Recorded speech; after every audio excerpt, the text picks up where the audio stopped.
Kenapa masalah dengan anaknya akan tindakan kita? Jadi, garau di malu kita mata bola tu tifunan kami sih, nalar kita tur sejira malu nak bagi, jadi baru nak bagi, berhutut kita.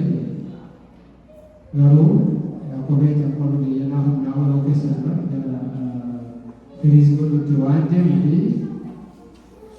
Dan abnani dewi anis isi binis nak amudi wawal lalu kene jalan apa di bayi. Yon kan di bayi berapa jalan kami lalu jalan yang dihaju putih tu dewi tu. Ini sini jalan tu nak kani malu nak kani amudi kata tu. Isi garu ikan berhala yu dan pengoyu. Kafan di bola telade, jadi wahid tu dipaten, angkat ada itu luti hima. Ya tahu mana sani bola, jadi bayi orang lalu wani ICC kumaja. Kalau ni je, nak agak ni, bisa penting banget aku loh.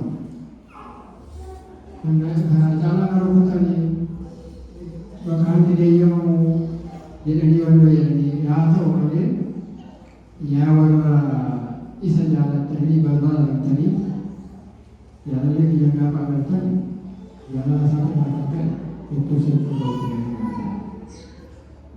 jadi abjil jalan abjil umur kita bersama mati berreform ya tahu bersama kan umumnya dan sebenarnya akan kita mengubah akan kita amalkan nanti usaha ini wahai bukan ini wahai yang berfirman Yesus Kristus ini nufai Yesus tapi gara nanti akan ufe gara dunia nanti akan ufe jolnya dalam nama Tuhan baru akan ufe baru ada segala itu masa asal awal dia dalam doa kat gesari masa asal dia kapan desa igan kampung sana tu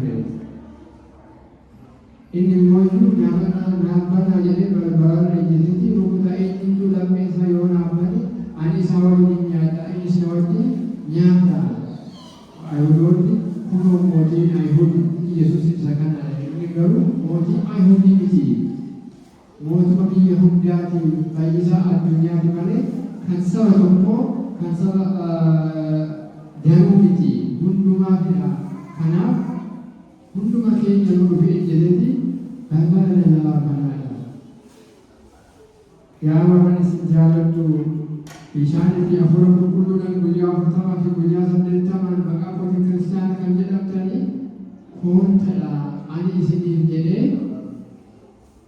kita alagi ni saya nak kata jadi jeja sambil kawajan kabura akka kesan tai fokus rupanya akka dongora dua titik sana rabatan akka hanjolnya wakayu tata asa kapal dia, kenapa jualan ni malu? Jualan nama orang tak beri korang ni. Jualan beri jualan ni. Jualan apa yang ni? Isi banyak ada jualan baru dia tu. Yo ada jualan ni jualan ni, aku jualan baru. Jalan ni ini bagi saya, aku nanti kau isati, juruk dia kana, hari dia kana. Alam ini yang wanti ada gara berdasarkan kehendak fawa kali gawa akan bukan dirinya akan nargen karena itu doang beri akhirnya wanti nasib akhirnya aku mungkin suami berdiri mengaru hirah ni isni hirah kali garu aksi takkan fuacumin dan dia karena Yesus Kristus ma boda ramboyu Kaya itu idawi zakar hari kalau itu juga yang khusus gak berdoa di sini pantai itu gak berdoa ni nyamni lumpur aku kena sontek warga isyarat gak sama butuh jual itu ni warga sahabat tadi warga ini warga jaga tadi ini hari ini yoga kami yoga beku tadi warga yura adanya warga yura nama di sini gasan harga tadi di sini ani semua warga ucap itu yang di sini pun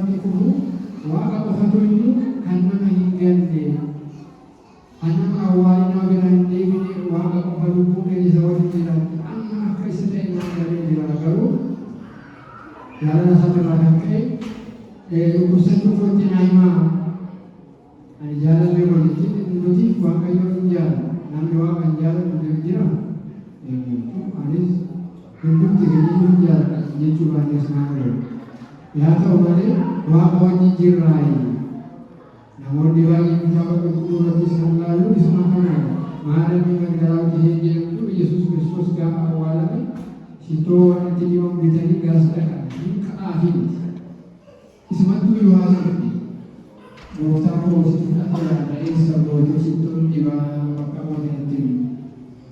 Namoonni baay'een akka Maartaatti hin tajaajilu ture.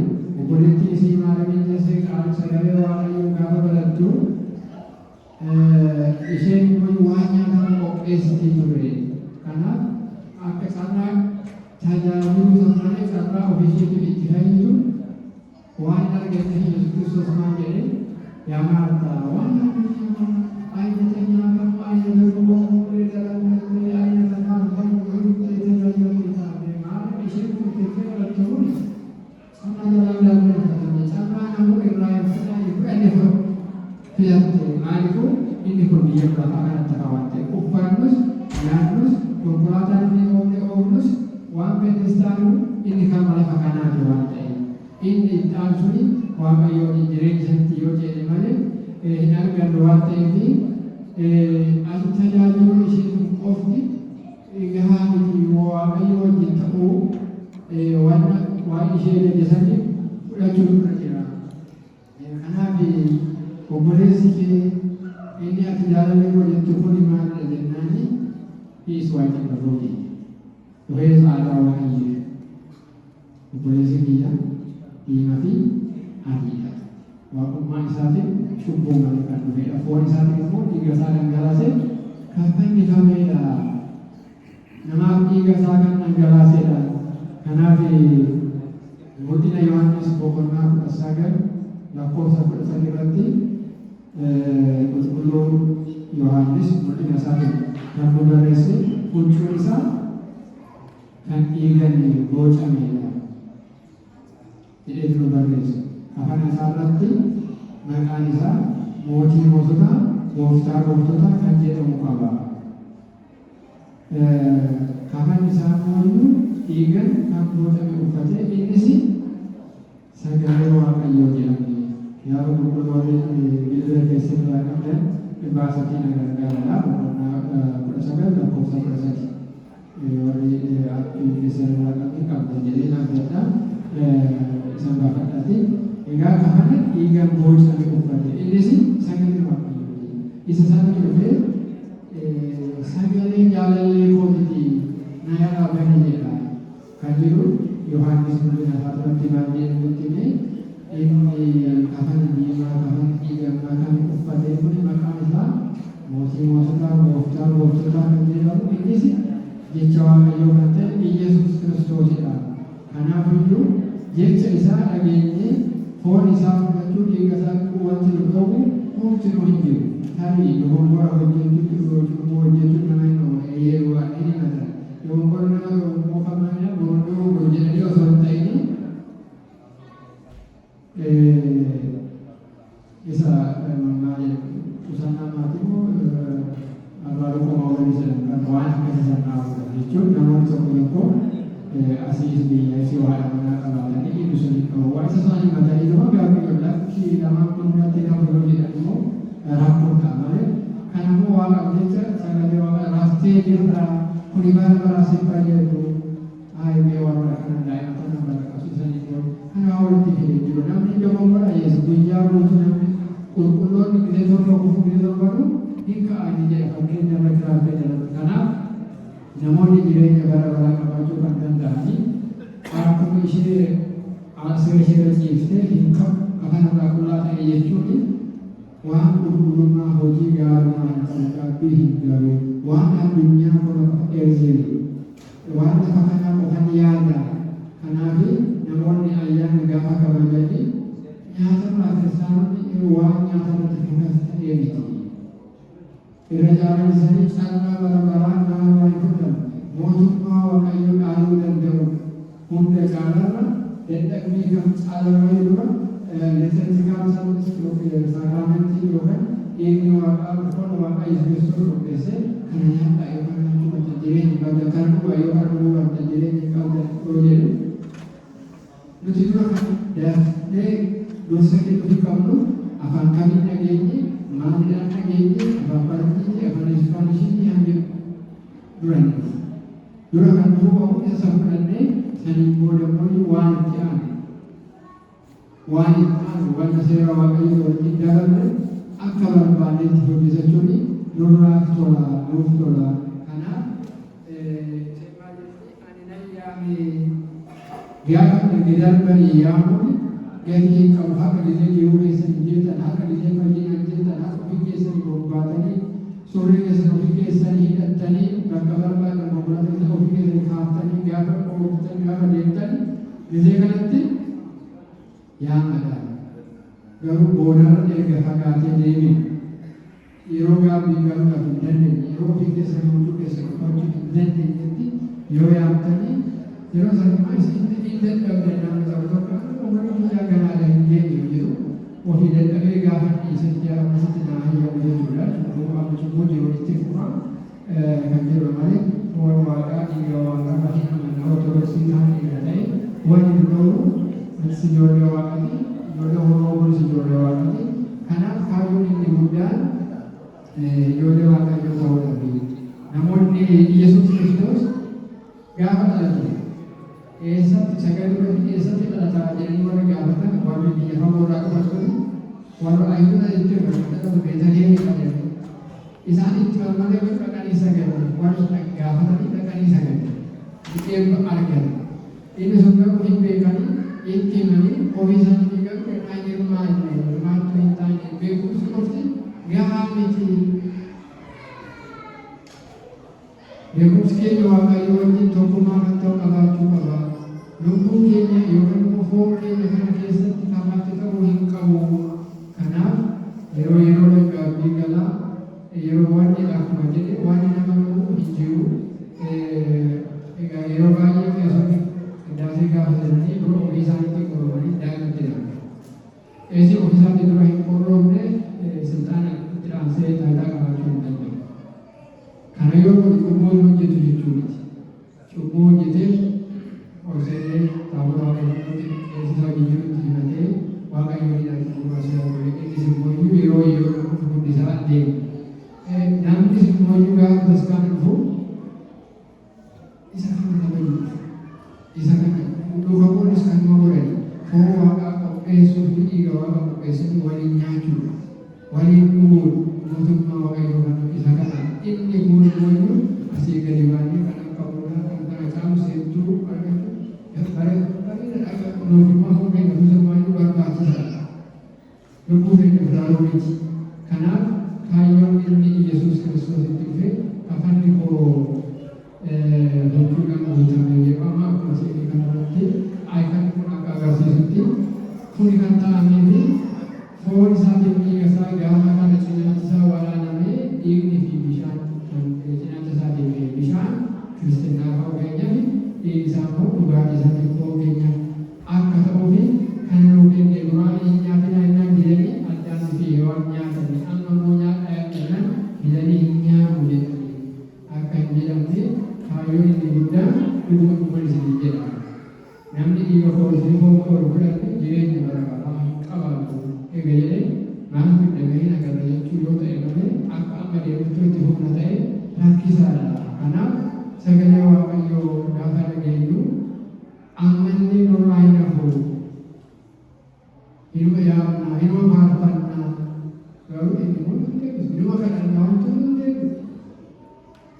Maasii gaabbii gallee foon isaa fudhanne hin dhiyaanne jedhu rakkinni dhugaatu rakkinni gaabbii rakkinni uummataatu rakkinni hunduma keenyatu gaabbii galuurraa waan fagaanne Yesuus Kiristoos kan jedhu dhaga'uu waan dadhabneeti.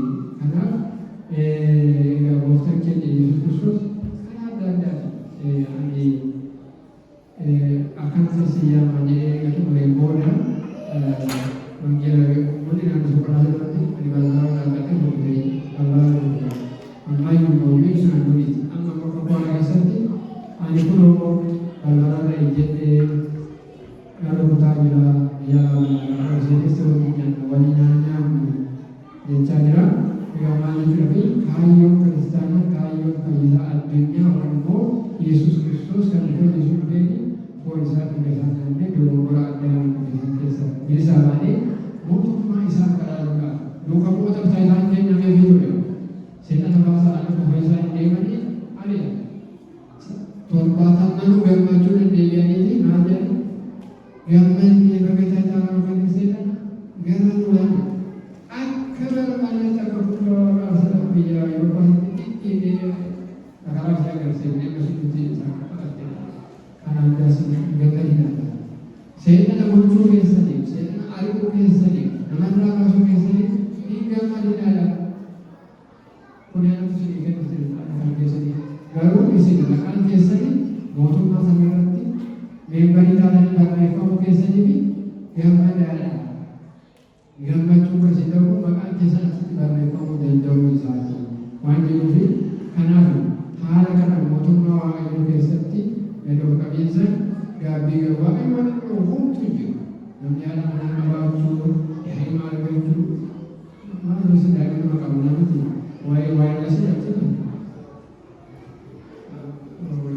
zoomiidhaan waan distaantii jedhamti innaan kitaabni qulqulluu nama hin dhoomu cubbuu miti garuu dogoggora irraa deebi'a gaabbii galaa mootummaa waaqayyoo haadha manaa tokko abbaa manaa tokko araada adda addaa isanii keessaa hirriba irraa ka'anii gara waaqayyoo saba ofiitiinis waaqayyo ofiitiinis waan gaarii hojjetanii fayyisaa addunyaa kan itti gammadu tokkoffaa isa kanaanidha. Inni kan fayyisaa addunyaati malee akka warra eegota nugusa ayuutu mootii ayuudootati jedhanii maqaa barreessanii miti. Hundaatu waan ta'eef kanaaf isaa nama hin filatu kanatu kiyyaa kanatu bakkeessanii jedhu garuu oona jaalatan ta'e ajaja koo eegaa Yohaannis 14tti na jaalatan taanani ajaja koo eegadha. Kanaafuu nama Yesuus Kiristoos hin jaalatan hin jira. Namni sireerra rafee dhaga'uu dide hin jira. Amma alaadhaan gara fuulduraatti gaabbii galaa. Amma naannoo kan gara fuulduraatti sirreessatti gara waaqayyootti boolana deebi'a. Jechuun amantii irraa qolaa ta'uudha. Siree ciisuu dadhabina. Namni jabaan ka'eetii gaafa sanbataa waaqayyoo isaa galateeffata. Kanaaf amma siree irra jira akkamitti ta'a miila koo dhiqan amma miila koo sababa hin ta'a. Namni qorra keessa ejjetee isa kadhatu inni amma siree irra kan jijjiiratee waaqa kuni kun awwalitti dorgomsiifamuu miti. Nuti amma waa'ee ishee lubbuu namaa si fakkeenya barsiifame sana ilaalla malee kun hunda keenya biraan kan jirudha. Tokkoon keenya iyyuu kan kiristaana yookaan ortodoksii akka waaqayyo ajajutti hin bullee fi uummannis daaqonis durbatti ijoollees phaaphaasitti harka qaqqabuu fi sababumatti warri takka takka yaa'ee ba'uuf malee argaa ciisee jira. Untuk abalummaa akkasii godha jedhamanii ofii isaatii aarsaa kaffalee waan hojjechuu qabu hin hojjennu. Kanaafiyyuu amma danda'ameenii waaqayyo kadhachaa gaabbii galaa siree irraa boonee hojjaa hojjechuu qabna. Waaqayyoodhaa fi qulqulloonni nu dura jiran maal akka hojjetan nus illee maal hojjechuu akka qabnu barachuu qabna. Kitaabni amma afaan Ingiliffaan akka hedduudhaan haala hedduudhaan afaan Ingiliffaa baay'ee qabee barreeffamni Church Fathers warri jedhamu Apostolic warri jedhamu barreeffamni akkuma durii Giriik irraa gara Giriikiitti hiikkate amma durii argachuun aksesiisaa hedduudha mutee kanaaf barannee yeroo tokko kitaabonni tokko abbootii keenyarraa kan darbee jedhanii kitaaba barreessu. Kitaabni kun abbootii keenyarraa darbee jedhamanii adreesii mataa isaa qabu. Abbootii keenyarraa kan darbee kitaabni Andiibdaa jedhamu kan Joon Roosas qabu yoo ta'e waan isaa Roosas abbaa qabu. Kitaaba adreesii hin qabne yeroo tokko namni dhimma biraatii fi waan biraa ittiin jechuudha fi abbootii keenyarraa eenyuun waan akkasii nama jaalachuu waan jechuu danda'anii isa duree sabaalee sagalee waaqayyoo dhaggeeffachuudha. Inni kuni kan nu waamu kuni sagalee waaqayyooti jedheeti Yohaannis godina isaa boqonnaa sadirratti boqonnaa 9:9 nuuf ibsee jira. Egaa harka keessa madaan jiru maali? Mentunu zinafat zewsa ilawi raajii Zakkaariyaas boqonnaa 9:9 lakkoofsa 6 madaan harka keessa jiru firoota koo jaalallee waan qoomutti kan hin madaa'e isaaniif jedhee madaa'e isaan garuu kan warra namaa deessisan caalaa ani isaan kabajaa jedhee isaan eeggate gochuu diddanii warra nama geessanii waan jedhuuf egaa waaqayyoon mootummaa isaatiif hangeenya akka nu taasisu kaayyoo inni guddaan mootummaa waaqayyoo ilaalaa mootummaa waaqayyoo ilaaluuf immoo argaa siree irraa buutu nu barbaachisa. Siree irraa buutee waldaa keenyas ijaarrachuu waaqayyo keenyas galateeffachuu maqaa Yesuus Kiristoos immoo saba fayyisaa addunyaa saba tokko biratti osoo hin ta'in addunyaa guutuutti ragaa ba'uu hin danda'u nurraa eegama yoo danda'uu baate mana ijaarrannee maatii godhannee waldaa waaqayyoo ijaarree harka dhibbarraa harka tokko kaffallee jiraachuu yoo danda'ame immoo addunyaa kanarra istiisanii mootummaa waaqayyoo biyya hundaa addunyaa lafaatti deemanii akka Chaayinaa bakka hundee laafti jirtu dhumattu namni maarsilatti illee gaafa ba'u asitti illee haala kiristinnaa irratti barsiisanii nama misirta waaqayyoo irraa achi kan dhufeera kan Yesuus Kiristoos isa kanaadhaan ayyaanni illee kabajamoo qabu kiristinnaa keessatti yeroo booda addunyaa taa'ee dhufe malee afuuffoo waaqatii fi dhiiga waaqatii qulqulluu Phaawulos Maatosii kan barsiisaan yeroo hin qabnetti laga qarqaratti walitti dhufanii nyaata waaqayyoo hojjechuu akka yeroo kana akka maatti haala qindaasisee ta'ee waan ta'eef akkasitti torba sabataa akkasitti dabarsuu ture. Sabbanni guyyaa waaqa waan ta'eef yoo danda'ame gaafa kaanis yoo waaqayyoo hojjetu rakkoo qabu yoo hanqaru guyyaa kan hojjetannee gaafa sabbataa dhufnee biddeena waaqayyoo akka hojjennu kana hin taane amma adeemsina akkanaa kana keessa jiraas keessa bahuu hin dandeenye amma siyaasa kana akkasitti keessa bahuu hin dandeenye amma daldala kana jalqabee jira amma mooyyuu biizinasii haaraa waamamee jira amma mooyyuu dhukkubitti qoratamti amma gara fuulduraatti cidhamanii qaba akkana jecha mootummaa waaqayyoo irraa akka fagaannu guyyaan darbee akka nuti hin dhufne barbaade jaalallee asii beekuu kan beekuu nama biraatii miti garuu wanuma jaalannu waan nu ajaju waan nuti muyyoo jennu kun immoo iyyuu hirriiba jedhama. Namni akkana kun boodarra waaqayyo isaa yeroo barbaadu qabnetti akka hin barbaadne fi biseen dhiyoo jirutti nama mala biseen qoosii jirutti natti boowwadha yeroo barbaadu biseen dhiyoo jirutti biseen qoosii jechuu danda'utti natti boowwadha. Maaliifuu ani waaqayyooti malee waaqa fagootii miti. Garuu addeessuu fi affageessu isaaf buluu keenya isaaf ajajamuu keenya dursa waan qabnuuf dursi Yesuus Kiristoos gammachuudha. Jooyi jedhu kana jooyi jechuun kan jedhamatti jooyi jechuun jiini Jesus Christ all others essen waaqummaa isaa waan anumataa kooti biyyuusa kan jedhudha. Namni dura dursa kan jedhu eenyumaan dura waaqayyoodha. Itti aanee obboleessa ishee jenna. Booda immoo kan hojii siif gahu jechuudha. Dursa waaqa kenne for others next and the last yourself. Mataa keenya nama obboleessa kee hiriyaa kee akka mataa keetiitti ilaalu. Namni mataa kee maal jedhama? Lakkoofsa qaba? Isa qaba? Sama nama mau jalan sama orang itu penguasa itu karena yang apa sama tidak ada baru berbicara orang yang tidak ada itu ada gay karena apa tu mau orang yang itu seperti dewi orang muda ini di sini sepakat negara karena orang tadi di negara Israel sehingga ada ini semua ada kami orang kafir orang kafir juga kalau mau ini mau Garis kalau ini cakap kalau itu kalau ini dia biar benar semua itu akan menjalankan atau tidak bagi satu berkala kaya Iwan mau ayo orang lagi yang dulu warna bina harap kalau yang satu itu kalau yang satu itu begitu di kalau sakit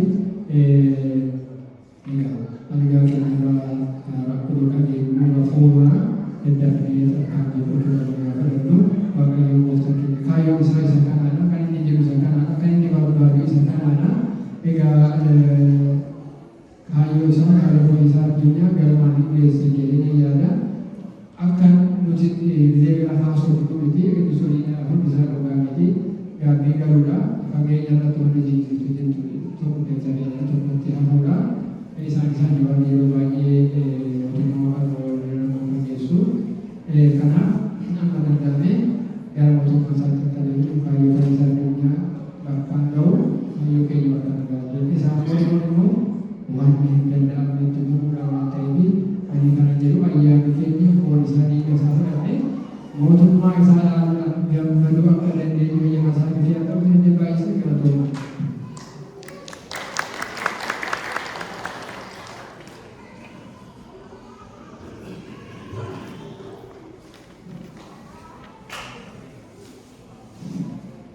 Ergama dikti luar negara melakukan keras jalan ini nama jaiba akatasan segala wakayu itu bisa neradewi isinya isan sana erbese sumber baru wakayu bisa lagi fresh odoma jatama filipa akabas wakayu wagargar Bersisa keenya kana abbaa keenya kana waaqayyo bara tajaajila isaanii nuuf dheeressu sagalee jireenyaa nuuf dhageessisiisu maatii isaaniitti wajjin bara tajaajila isaanii waaqayyo nuuf eebbisu mee harka walitti dha'a waaqayyo galateeffannaa waan guddaadha dhugaas ofii akkaataa jaalala fannoo Yesuus Kiristoositti ibsanii silaa yeroo baay'ee minisootaadhaa waan fe'ataniif waan baay'ee qabu turan teoloojii keessa jiru teoloojii sana waan fidan waan baay'ee qabu turan Garuu yeroo mudaan keessaa deema akka beektanuu yeroo qabnu muraasa amma ijoolleen faarfattoonni daa'imman fayyisaa addunyaa iddoo isaanii qabatanutti jaalalaan hunda gootee nama fayyisuuf fannoo irra ooltee jechaa faarfannaa ijoolleen bakka bakka isaanii qabatu egaa maatiiwwan waaqayyoo sagantaa akka koroon waaqayyoo nu eeyyameen deemaa jirra maatiin daa'imman hedduun galatoomaa wangeela keessanii akkana dhaggeeffattan daa'imman keessan to'attanii akkana dhaggeeffattan baay'ee isin nama gammachiisa eebba fudhattanii galtuun dhumti keessan gammachuu fudhattanii galtuun dhumti keessan waamicha keenya kan dhaggeeffattanii kan dhuftanis Oromoo Community'tti dhaamsa darbu